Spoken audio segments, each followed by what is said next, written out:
तेरा वचन मेरे पाँव के लिए दीपक है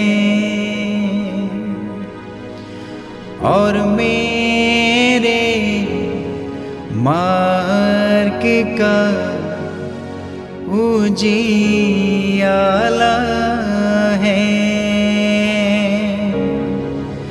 तेरा वचन मेरे पाँव के लिए दीपक है। सर्वशक्तिमान पिता, पुत्र और पवित्र आत्मा के नाम में आमीन। ख्रिस्त में मेरे प्यारे भाइयों और बहनों, प्रभु यीशु मसीह के मीठे और मधुर नाम में आप सभी को जय यीशु। आइए हम लोग ईश्वर के पवित्र वचन पर मनन चिंतन करेंगे। क्या आप ईश्वर के वचन को सुनने के लिए तैयार हैं? मेरे भाइयों, मेरी बहनों, प्रभु का पवित्र वचन कहता है, धन्य है वह व्यक्ति जो श्रद्धा से मेरी वाणी को सुनता है और दिन रात उस पर मनन चिंतन करता है।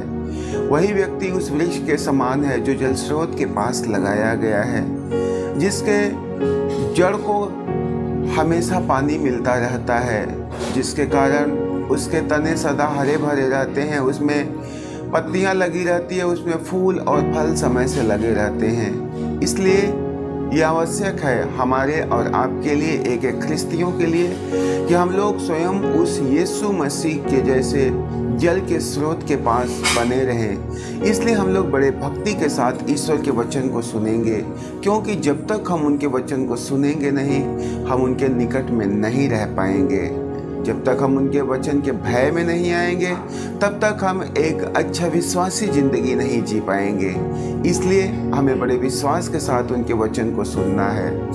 आज हम देखते हैं सारे संसार में अधिकांशतः लोग दुखी और परेशान रहते हैं। इसका कारण ये नहीं है कि ईश्वर लोगों को दुख में देख करके, मुसीबतों में देख करके उन्हें आनंद होता है, परंतु मेरे प्रियो, प्रभु दुख के द्वारा आपको अपने पास बुलाना चाहता है। प्रभु दुख में पड़े हुए मनुष्य को इसलिए छोड़ता है ताकि वह सच्चा पश्चाताप करके ईश्वर के पास लौट आए। इसलिए आज हम लोग धर्म ग्रंथ बाइबल से ईश्वर के वचन को देखेंगे। योना नबी के ग्रंथ में परमेश्वर का पावन और जीवंत वचन कहता है कि ईश्वर ने जब नीनवे वासियों के जीवन से पाप को देखा तो उसने योना को इस बात के लिए तैयार किया कि तुम नीनवे जाओ और वहाँ के लोगों को मन फिराव का संदेश सुनाओ। मेरे प्रियो, योना जो ईश्वर के द्वारा चुना हुआ व्यक्ति था, वह प्रभु के वचन को, उनके आदेशों को जानता है, लेकिन वह प्रभु के चमत्कारों पर या प्रभु के दया पर, उनके अनुग्रह पर उसको भरोसा नहीं है, क्योंकि वह एक नबी के संग संग एक मनुष्य है और ऐसे में वह एक मनुष्यों जैसी सोच और विचार रखने वाला होता है।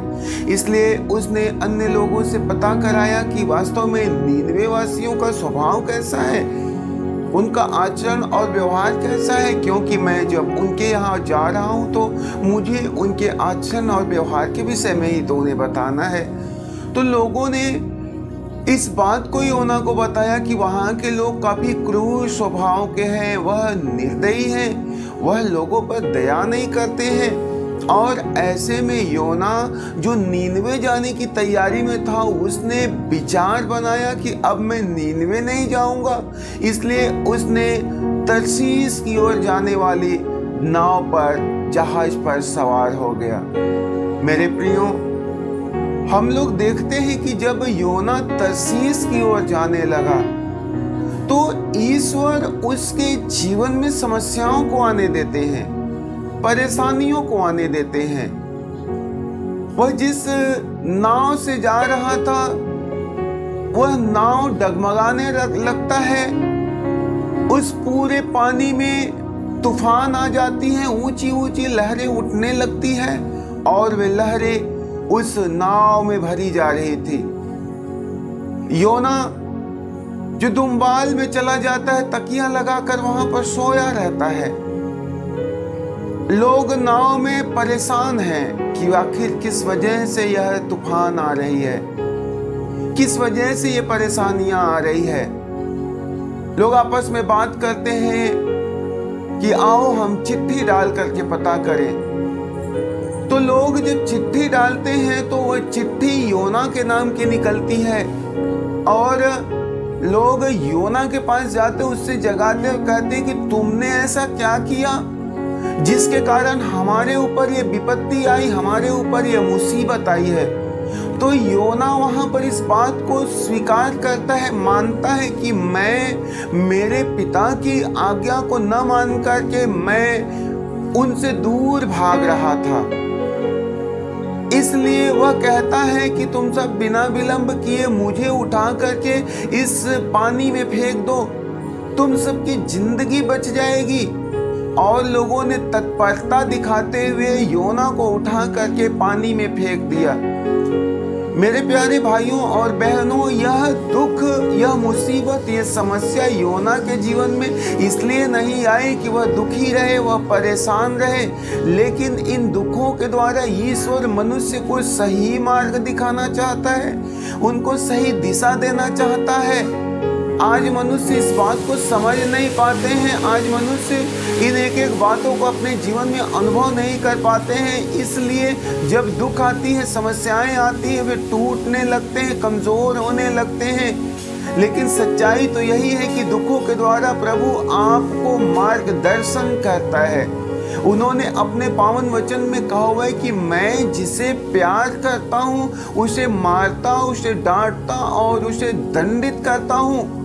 इसलिए तुम उत्साही बन जाओ और अपने गलतियों को मानने में विलंब मत करो। प्रभु इस बात के लिए हमारे गलतियों को अनदेखा करता है कि हम ईश्वर के पास लौटे, हम सही रास्ता पकड़ करके चलें। मेरे प्रियो, जिस घड़ी योना अपने आप को ईश्वर के हाथ में सौंप देता है, ईश्वर उसके जीवन के सारे उथल पुथल को समाप्त करता है और उसे सुरक्षित नीनवे के तट पर पहुंचाता है। हम लोग देखते हैं संत लूकस के सुसमाचार उसके अध्याय 15 में उड़ाऊ पुत्र के विषय में, वहां पर दो भाइयों में छोटा बेटा जो होता है उसकी गलत संगति के कारण, उसके बुरे व्यवहार के कारण वह अपने पिता से अपने हिस्से की संपत्ति लेकर परदेश जाने की तैयारी करता है और वह अपनी सारी संपत्ति समेट करके परदेश जाने लगता है। जब वह मार्ग में जा ही रहा था, मेरे प्रियो, उसकी सारी धन, सारी संपत्ति रास्ते में ही समाप्त होने को हो गई। जब वह तय किए हुए स्थान पर पहुंचता है तो वहां पर बची खुची संपत्ति भी समाप्त हो जाती है। जब तक उसके जीवन में संपत्ति होती है, रुपए पैसे होते हैं, उसके चाहने वाले, उसके यार मित्र बहुत होते हैं, लेकिन जब उसकी सारी संपत्ति समाप्त हो जाती है, उसे छोड़कर सब चले जाते हैं। वह एक दुखों भरी जिंदगी जीने लगता है।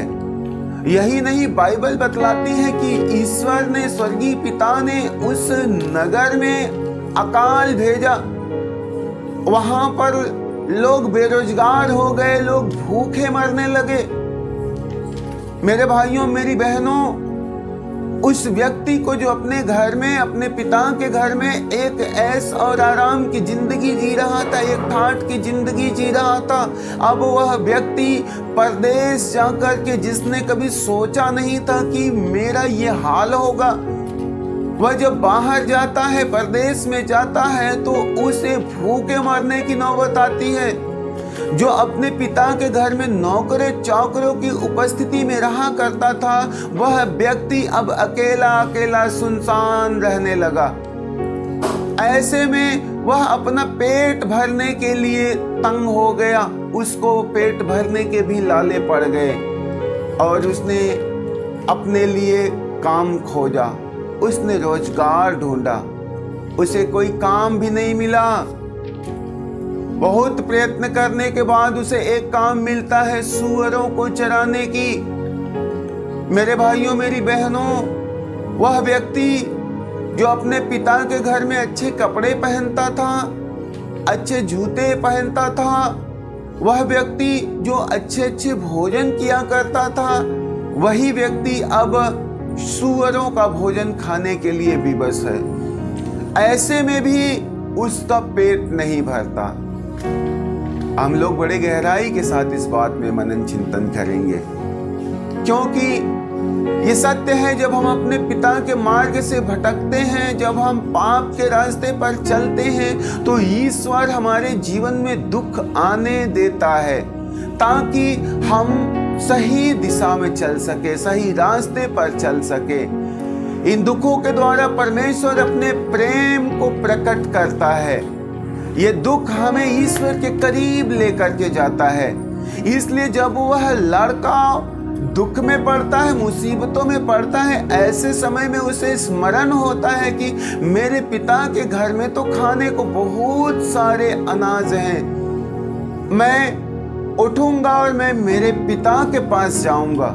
मैं उनसे कहूंगा कि पिताजी, मैंने आपके विरुद्ध और स्वर्ग राज्य के विरुद्ध पाप किया है, आप मुझे क्षमा कर दीजिए। मेरे भाइयों मेरी बहनों, जब वह घर से निकला था तो उसके जीवन में दुख नहीं था, क्योंकि वह विनाश के मार्ग पर जा रहा था। लेकिन प्रभु दुख के द्वारा, वह स्वर्गीय पिता दुख के द्वारा मनुष्य को वापसी का अवसर देता है। वह उन्हें अपने उस जीवन में लौटने देता है जो जीवन वास्तव में प्रभु उन्हें देना चाहता है। ठीक ऐसे ही हमारे और आपके भी जिंदगी में होता है। हम भी जब प्रभु के मार्ग से भटकते हैं, जब हम गुनाहों के मार्ग पर बेधड़क बढ़ते जाते हैं, और ऐसे में वही ईश्वर हमें जो समझा करके थक जाता है, हार जाता है, हम नहीं समझते, हम अपने मनमाना जिंदगी जीते हैं, तो प्रभु हमारे जीवन में दुख और समस्याओं को आने देता है, क्योंकि हमें पश्चाताप करके अपने प्रभु के पास लौटना है।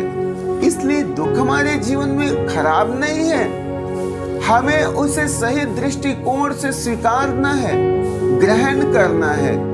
क्योंकि जब हम दुख को आनंद पूर्वक स्वीकार लेते हैं, वह दुख हमारी ताकत बन जाती है, वह दुख हमारा बल, हमारा सामर्थ्य बन जाता है, वह दुख हमें सही रास्ते पर लेकर के चलता है। इसलिए अपने जीवन में आने वाले दुखों से हमें निराश नहीं होना है, परंतु ईश्वर की दया समझ करके हमें उसे ग्रहण करना है। मेरे प्रियो, जब तक हम उससे भागते रहेंगे, जब तक भागते रहेंगे, हमारा दुख बढ़ता बढ़ता बढ़ता जाएगा।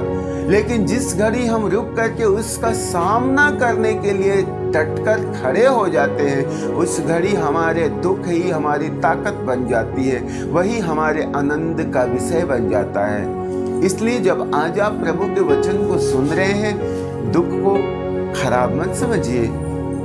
दुख को अपने जीवन में आ रहा है, उसे ईश्वर की कृपा समझ करके ग्रहण करना, क्योंकि प्रभु ने कहा हुआ कि मैं जिसे प्यार करता हूँ, जिसे प्यार करता हूँ उसे डांटता हूँ, उसे दंडित करता हूँ।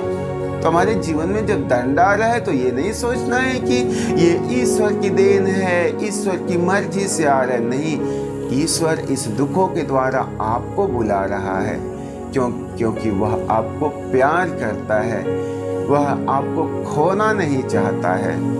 इसलिए मेरे भाइयों मेरी बहनों, हम प्रभु के पास लौटेंगे, हम ईश्वर के पास लौटेंगे। आइए हम प्रभु से प्रार्थना करें। हे सर्वशक्तिमान ईश्वर और परम पावन परमेश्वर, पवित्र आत्मा प्रभु, धन्यवाद देते हैं मेरे पिता आज इस सुंदर सवेरे के लिए कि आपने हमें एक लोगों को महिमा और आनंद से भर करके प्रभु सारी रात सुरक्षित रखा, और इस सुंदर सवेरे में एक बार मौका दिया है प्रभु समस्त संसार के लिए, जो उचित और आवश्यक है कि तेरे एक एक भले कामों के लिए, तेरे एक एक उपकारों के लिए प्रभु तुझे धन्यवाद दे सके। इसलिए प्रभु सारा आदर सारा सम्मान हम तुझे देते हैं और तुझसे प्रार्थना करते हैं आप सारा दिन हमारे शरीर, हमारे मन, हमारी आत्मा को, हमारे घर और परिवार को अपने शासन अनुशासन में रखना पिता, ताकि हमारी जिंदगी से कभी भी कोई ऐसा काम न होने पाए जो तेरे दृष्टि में गुनाह हो, जो तेरे नजरों में पाप हो। इसलिए प्रभु आप सदा हमें संचालित कर रखना। हे मेरे ईश्वर, तेरा वचन पर चलते समय हमें ईमानदारी से उसका पालन करने का सामर्थ्य दीजिए। हमारे जीवन में जो दुख, जो तकलीफ, जो मुसीबतें आए मेरे पिता, उसे हम तेरा आशीर्वाद समझ करके उसे ग्रहण करें, क्योंकि प्रभु दुख के द्वारा तू अपने महान प्रेम को प्रकट करता है। तूने अपने पावन वचन में कहता है कि जिस तरह चांदी को आग में और सोने को आग में तपा करके शुद्ध और परिष्कृत किया जाता है, उसी तरह मैं तुम्हें दुख की भट्टी में तपा करके अपने स्वर्ग राज्य के लिए शुद्ध करता हूँ, तैयार करता हूँ। इसलिए प्रभु हमें ईमानदारी से तेरी ओर से मिलने वाले एक एक दुखों को अपने जीवन में कृपा का कारण समझ करके प्रभु उसे सहजता पूर्वक स्वीकार करने का सामर्थ्य मिले। मेरे पिता, जैसे आप बीते समय में हमारे संग संग रहे, सारा जीवन हमारे संग संग रहना और एक एक बात में हमारे मन, हमारे ईमान की रखवाली करना प्रभु, कि हम किसी भी परिस्थिति में तुझसे अलग ना होने पाए। हे पिता, हम आपसे यही प्रार्थना करते हैं, पिता, पुत्र और पवित्र आत्मा के नाम में मांगते हैं, आमीन। सभी को जय यीशु। तेरा वचन मेरे पाँवों के लिए दीपक है और मेरे मार्ग का उजियाला है। तेरा वचन मेरे पाँवों के लिए दीपक है।